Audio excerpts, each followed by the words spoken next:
ત્રણ કાઉન્ટર્સની વાત કરવી છે બિકોઝ બધા કેશ સ્ટોક્સમાં ગઈકાલે જબરદસ્ત વેચવાલી થઈ. સ્વાભાવિક શરૂઆત રિલાયન્સ સાથે કરવી જોઈએ, જે કેશ ડિલિવરી બેઝ સ્ટોક્સમાં સેલિંગ થયું છે તેને આપણે ફોકસમાં લાવીએ.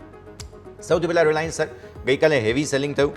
સ્ટોક જે છે તે ઓલમોસ્ટ 3500 કરોડ રૂપિયાની બ્લોક ડીલ થઈ છે અને સ્ટોક ગઈકાલે 2813 પર બંધ થયો.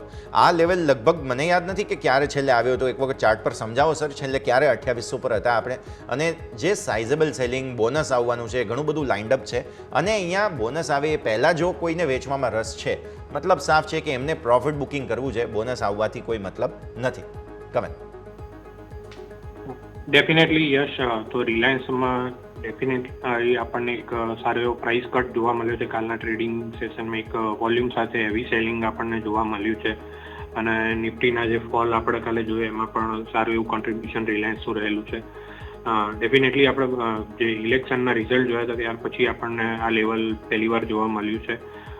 તો ઇલેક્શનનું રિઝલ્ટ જે આપણે 4 જૂને આપણે જોવા મળ્યું ત્યાર પછી આપણે આ લેવલ પહેલીવાર જોઈએ છે, એટલે ત્યાં સુધી આ લેવલ ડિપેન્ડ થઈ રહ્યા હતા. ઉપરમાં 2870નું લેવલ એક મેજર સપોર્ટ હતો, જે મેં આપણા શોમાં પણ જે પાછળના એપિસોડમાં જણાવેલ હતું.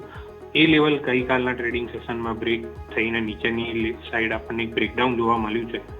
તો હવે નેક્સ્ટ જે સપોર્ટ બની રહ્યો છે એ 2770નો છે. કરન્ટલી અહીંયાથી પણ 40-50 પોઈન્ટનો એક પ્રાઇસ કટ અહીંયા આપણે જોવા મળી શકે છે અને પછી લેવલ જો ડિપેન્ડ થતા હોય 2770ના, તો પછી આપણે બાઇંગ માટે કન્સિડર કરી શકીએ છીએ. પરંતુ અત્યારે અહીંયા આગળ કોઈ બાઇંગ એડવાઇઝેબલ નથી અને ડેફિનેટલી બોનસના ન્યૂઝ પછી જ આપણને સ્ટોકમાં સારું એવું કરેક્શન જોવા મળ્યું છે. તો કોઈકને ડેફિનેટલી બોનસથી કંઈ ફરક નથી પડતો, પણ એમને વેચવાલી કરવી છે જે પ્રાઇસમાં લે.